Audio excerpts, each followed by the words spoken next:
la belle fromagère, par la rue enfiévrante où mes pas inquiets se traînent au soleil comme au gaz. Je voyais, derrière une affreuse vitrine, où s'étalait du beurre et des fromages gras, une superbe enfant dont j'admirais les bras et la plantureuse poitrine. Le fait que jamais fille ne m'empoigna comme elle, et que jamais mon œil fou ne lorgna de beauté plus affriolante. Un nimbe de jeunesse ardente et de santé auréolait ce corps frais où la puberté était encore somnolente. Elle allait portant haut dans l'étroit magasin son casque de cheveux plus noir que le fusain, et, douce trotteuse en galoche, furetait d'un air gai dans les coins et recoins, tandis que les bondons jaunes comme des coins se liquifiaient sous les cloches.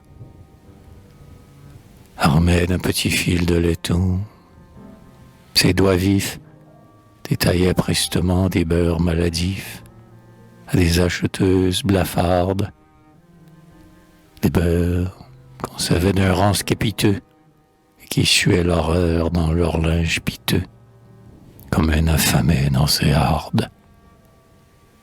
Quand sa lame entamait gruyère ou roquefort, je la voyais peser sur elle avec effort, son petit nez frôlant les croûtes. Et rien n'était mignon comme ses jolis doigts, découpant la marole infecte où, par endroits, la vermine creusait des routes. Près de l'humble comptoir où dormaient les gros sous, les Jérômés vautrés comme des hommes sous coulaient sur leurs claillons de paille. Mais si nauséabonds, si pourris, si hideux, que les mouches battaient des ailes autour d'eux, sans jamais y faire ripaille. Or, elle respirait à son aise, au milieu de cette âcre atmosphère où le roquefort bleu suintait près du chester exsangue. Dans cet ignoble amas de cahiers purulents, ravie, elle enfonçait ses beaux petits doigts blancs qu'elle essuyait d'un coup de langue. Oh, sa langue, bijou vivant et purpurin, se pavanante avec un frisson vipérin, tout plein de charme et de hantise, miraculeux corail humide et velouté, dont le bout si pointu trouait de volupté, ma chère, folle de convoitise.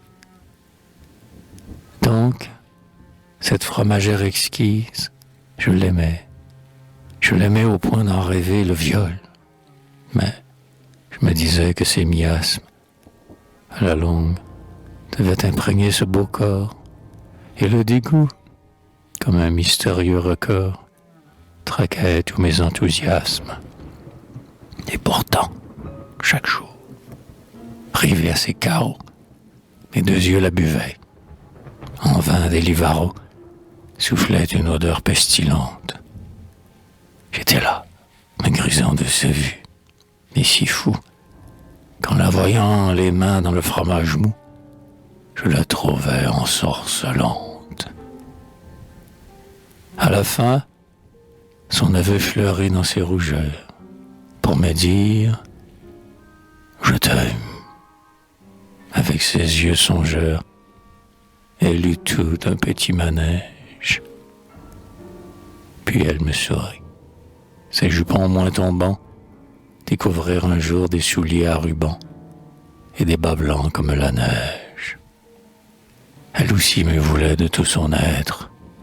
À moi, elle osait envoyer des baisers pleins d'émoi, l'emparadisante ingénue.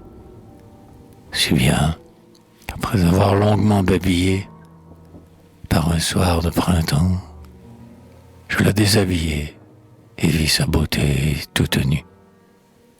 Sa chevelure alors flotta comme un drapeau, et c'est avec des yeux qui me léchaient la peau que la belle me fit l'hommage de sa chair de 16 ans, mûre pour le plaisir. Oh, saveur, elle était flambante de désir et ne sentait pas le fromage.